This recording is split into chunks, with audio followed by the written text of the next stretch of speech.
La compra se pega. Bueno, pero me paso acá para checarlo.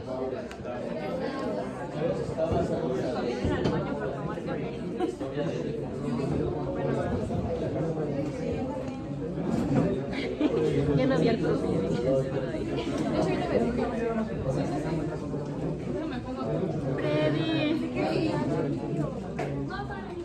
Ready.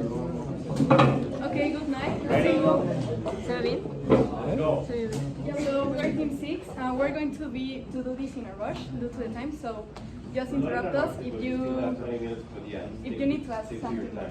My name is Daniela, and with my team, which is Sofia, Fernanda, Blanca, Jime, and Julie, we're going to talk about Mabe in Russia. Sofía, Fernanda, Blanca, Jimena. Jimena, and Julie. Okay, so as we Well, know, do you actually know that Daniela works at Mabe? yes. She has a little advantage over you. Not that much because I didn't know about Russia. Okay, so as we know, Mabe is a Mexican company of home appliances. It was founded in 1946, and we're going to go through this timeline. In 1987, Mabe had formed a joint venture with GE, where GE provided technology and knowledge for Mabe, and Mabe the manufacturing of gas ranges. And now, through the time, Mabe has made presence in over 70 countries. And now we're going to focus in their presence in Russia in 2008.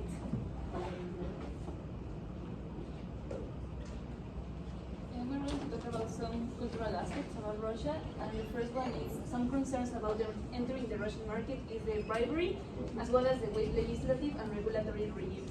Also about the political interference in business and arbitrary enforcement of laws, the complexity of the tax system, and the lack of training personnel. And also there are weak capital market institutions and poor protection of property rights. There is also a misconception about the size and diversity of Russia. So companies were mostly based in Moscow and St. Petersburg. Local manufacturing is an advantage for having lower costs, and there were high levels of corruption in 2008. Do you happen to know what is the former name of St. Petersburg? No. What was the original name? What was the name of that city under the communist regime? Leningrad. And again, I talked about studying the history of a country to understand the culture. Okay, these guys were so arrogant that they named not only streets but cities after them. Leningrad and Stalingrad, and they returned to their original names, Petersburg and Volgograd. Then, when Mabe entered in Russia, economies of scale were a key source of success in this industry. Mabe made a joint venture with Fagor. Mabe had a strategy to offer a high range of products and then cut back on those that offer a competitive advantage for the joint venture. Mabe's marketing strategy focused on distributors rather than end customers, and Mabe has this strategy called action learning, and they did that in Russia. Last cultural aspects of Russia is that Russians have little trust to foreigners. Russians are collectivism, paternalism. They have admiration of strong leaders, fear of responsibility, distrust of foreigners, and dependence on contact networks. And Russian managers focus more on short-term goals rather than competitive strategies, formal strategic planning, or financial planning. Okay, so after analyzing the case, we are going to mention the lessons that I've never learned in this case. The first one is that the best people to manage company are local people who know the industry. The second lesson was that corporate managers should visit foreign operation only to solve like specific problems, like huge problems. And also it's important to inculcate the company culture in the acquired company. So what do you think about that? That corporate managers should only visit these foreign operations to solve? Okay. specific? In my point of view, I consider that this is a good strategy because they're focusing only on having local people. So local people know the market, knows like how the operation like that they are doing. So when it's like a huge problem that people who is like the manager of that country like cannot like manage, I consider that he needs to ask like for some help because these people know like the story and also these can be like they have experience like can be like in one country it happens like the same situation so they will know how to act and yeah that's why because they know the market I think that's the important part. Okay. And the fourth lesson was like cultural integration and recognition is difficulty. It's difficulty because they have like different cultural aspects. So this is like the cultural shock that they have, and that's why it's important. Like the companies that they acquire, like gives the company's culture to them. Another lesson like that they learn is the internationalization process must be taken very seriously in cultural terms. Also, the internationalization requires a long-term commitment, and the involvement of the CEO, the senior management, and board members is crucial at all stages of the process. Okay, let's stop right there. And this is a comment for all the class, because yeah, indeed, it is stated on the case that this is basically some of the lessons we have learned. Cultural integration is going to be key, and I've said this in many occasions already. You can have everything: the money, you can have access to market, you can have the right partner. But if you fail in the process of integrating from the cultural, and I'm talking about the corporate culture, from the cultural point of view, your teams, you're going to fail. Internalization requires long-term commitment. Okay, it is a lot easier not to be in your comfort zone. For us, comfort zone, Mexico, the U.S., Canada, that's a lot easier. So you need to long-term commitment from leaders and collaborators. That is going to be crucial because doing business abroad requires lots of energy. There's a lot of frustration. The time zone differences. You need to talk to people. You need to start meetings at 9 o'clock in the evening, or you need to end meetings or start meetings at 6 o'clock in the morning because of the time differences. So it requires a lot of commitment from your end. Okay. So after the lessons like we learned, we asked the question like how can we take advantage of them for future international expansions? So the advantage like we pretend to like develop an expanded cultural sensitive expansion plan because these provide like key advantage as it is like the inside of knowing the market. So by implementing the lesson of having like local manager over there, he will know the local market knowledge. Also, he will provide like operational efficiency. The reason why it's because he's going to act really quickly in situations that they are difficult. Also because he's going to work with the cultural integration because he knows the culture of that country, and he will like have like some like integration with the culture of like the company. So using this, he will transmit to the people who is working with them. Also, this will like have a really good cultural adaptability. And also it's important that to mention that as I already mentioned, like the CEO and also like the board members needs to have like this committed leadership with the management. And this will like develop a really good robust supply chain. And also it's gonna have like a really good like answer like the management of multicultural team because they're going to work together. And this will have like success so they could implement this and it will give like the ability to replicate this international like this cultural sensitive expansion plan. Okay, now continuing.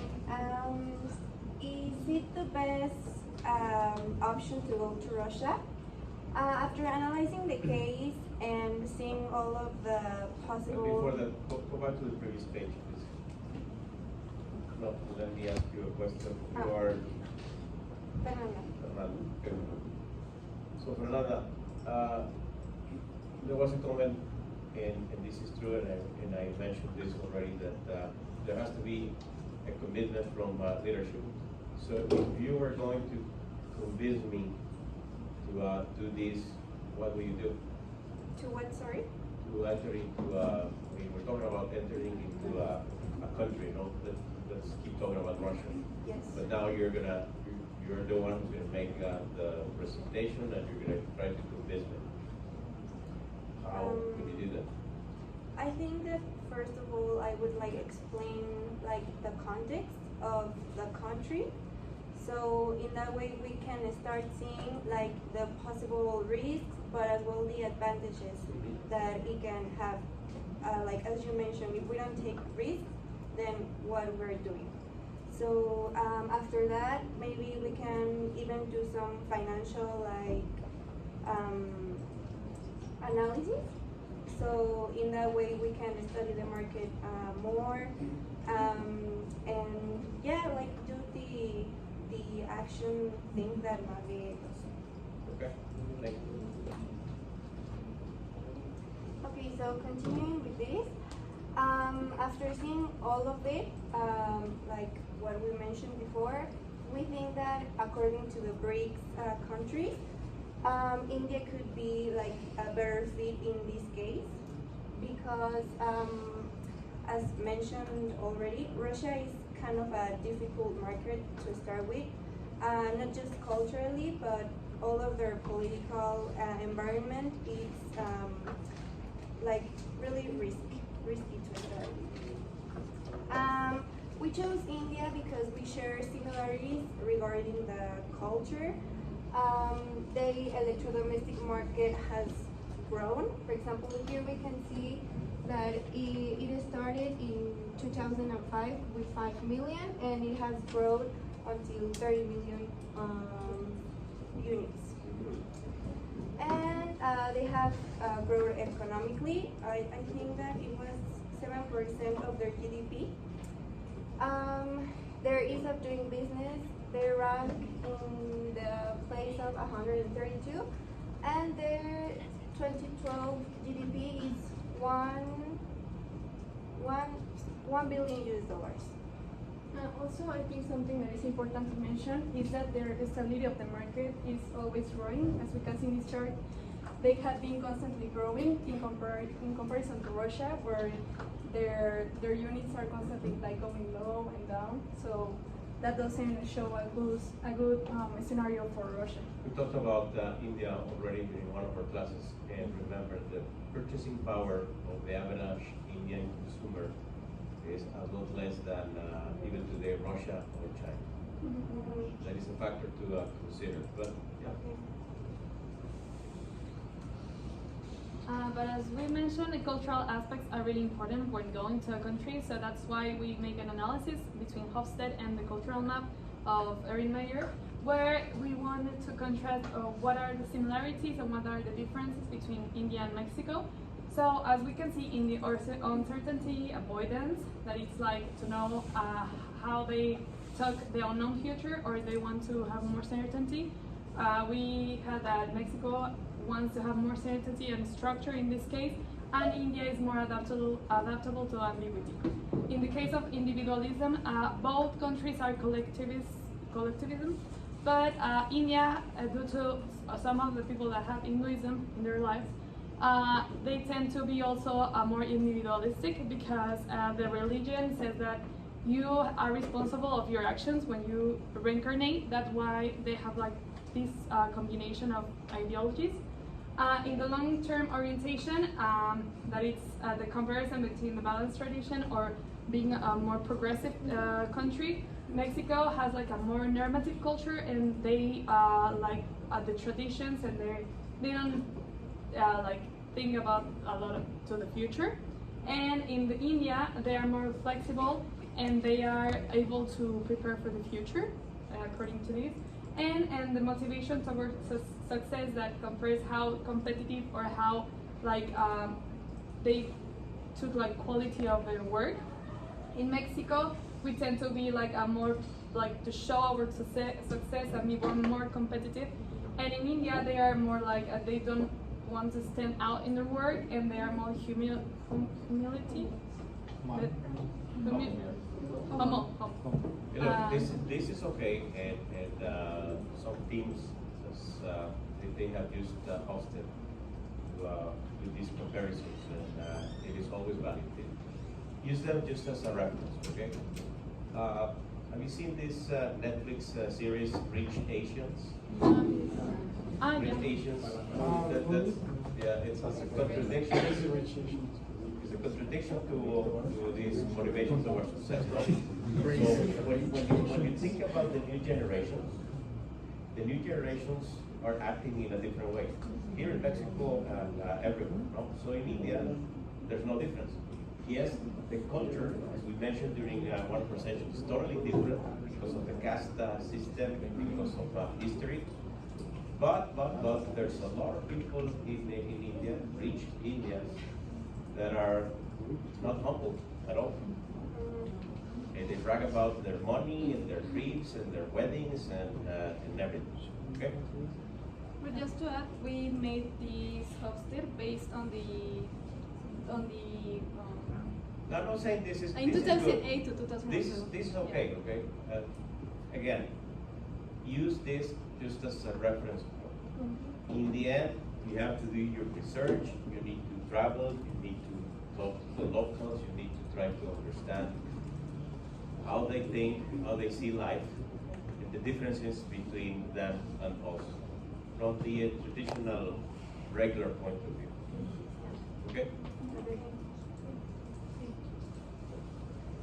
So as well, we use the area major cultural map and another like reference in this case. So in the communicating aspect, we can see that they also like manage themselves with a non-verbal communication, like us a little bit. In the evaluating aspect, we can see that they're indirect and they use like more diplomatic methods. Yeah, but Fernanda, more than reading the chart, what are your two key takeaways from this cultural map? I think that both countries will be very hierarchical like structures. We like that the boss tells us what to do. He or she needs to always like make the big decisions. Of course, they have a team and all of that, but at the end of everything, the boss is the one that makes the decision. And from what we research, Indians are a little bit like that. They also go for top to down in the case of making negotiations and business. So from everything, I think this is one of my key takeaways. Okay. And also, both countries make a lot of relevance of personal relationships, and also they avoid confrontation, as we do sometimes. Yeah. And also, they are very flexible on time, as we are in Mexico, generally. That is true. Okay. We're running out of time. Okay. Okay, then why Ecuador was not the appropriate partner for a joint venture in Russia? So your premise is that they were not the Not, appropriate or partner. maybe like, we think Yes, that like the Indians. it's Yes, not or the main no? problem is that it's not that they were a bad partner, but Right. maybe there are some aspects not good on the strategy. Okay. That's Understood. our main mistake. Mainly we found disadvantages that Fagor had a plant in Poland, that it's near to Russia.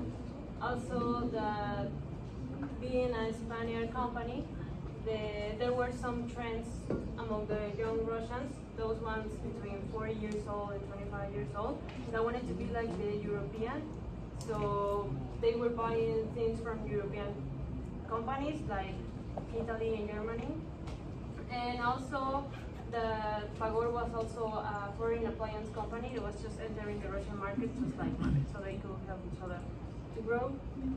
And those aspects that we found that were not good for the strategy is that they defined only two expatriates, one being Brazilian and the other one being Spaniard, as the general and the finance director, since we think that there should have also been a Mexican expatriate, since they were going to import from the Mexico and Brazil plants, and also from the office in China. Then the Mexican expatriate should have a part on the decisions. Also, there should have been implemented a Russian in a senior position. Your name again? Yulisa. Julie. Yes. Same question as the one I asked Valeria, no? Okay. Yeah. There's an opening position, and you're Mexican, right? Yes. Okay. Would you take it? Well, yeah, maybe. Yeah. In 2012. Yes or no? Yes. Why? In 2012, Why there you- was more of like stability in the country, but not now. Yes, but not now. Yes. So that means no. Well, then no. I won't say. No, I will stay in Mexico. So what was the final answer? If we are living in 2024, no. Okay. But if we are living in 2012, yes. Okay. Good. That's my final answer. And again, remember, you're about to graduate. You're eager to go out there and live in different Yeah. places, but if the opportunity comes Yeah. across, Yeah, that's you what need I'm. to think in a very serious way Yeah, if you're going to take the offer. that's what I'm putting the context of this. And also because there were disadvantages about the local production, since we're having we're having good competitive prices. There has to be a plant inside of the country, and Fagor didn't have one. Okay. And you also, need to finish the presentation because we still have more tips to go. okay, and they didn't have a strong communication network with other companies among the home appliance sector in Russia. Okay, so as we already mentioned, we think that another country would have been a best fit at that time. But if we would have to do something different being Russia, is first to do a joint venture or an acquisition of a Russian company with local operations in the country. Also, we will hire local talent, just like we have seen in class, Jared in Canada, Santi in Mercosur. We need local talent that has to be in the top direction of the company. And also we have to take into consideration the cultural aspects, just like the age consideration, as Julie mentioned before. And also by having a joint venture or acquisition with a Russian company, this would give us more recognition and acceptance inside of the Russian market because it's a recognized brand in the country. Also, we approved Mabe's decision of the product lineup and reducing the cost because first their strategy was to enter with a more higher cost lineup, and then they reduced it to medium. So we approved that decision. And in summary, by doing this strategy, the Mabe will form local alliances. They will hire national talent inside of the country, and they also will maintain a well-analyzed product offering in expansion to Russia. So as a really quick recap, we learned for future expansion are like to take local talent needs, like from a part like senior management, to ensure that a quick cultural and business knowledge during the expansions. So we found in this the biggest opportunity out of the big countries, and that we will have like a more successful challenge for it. And the time due to similarities between their culture and our culture. And Mabe and Russia like despite different strategies during Mabe expansion to Russia at the time, in actuality it would have been like long-lasting success due to the current political instability, which compared Mabe's decision of seeking for new expansion opportunities. Okay. Thank you. One question from the class. Stefania. Okay, go ahead. Shoot. So you said you agree with Mabe by taking the actions. What would you have done to improve the results that they we mentioned, we would first try to consider another country, but if not, we would hire national talent, just like Jared, different management directors, and also we would consider cultural implications, and as well we mentioned that we wanted to have a joint venture or a acquisition inside of the country just to facilitate the recognition of the Russian market. So basically that was it, but we wouldn't change the line of decision. Okay, thank you.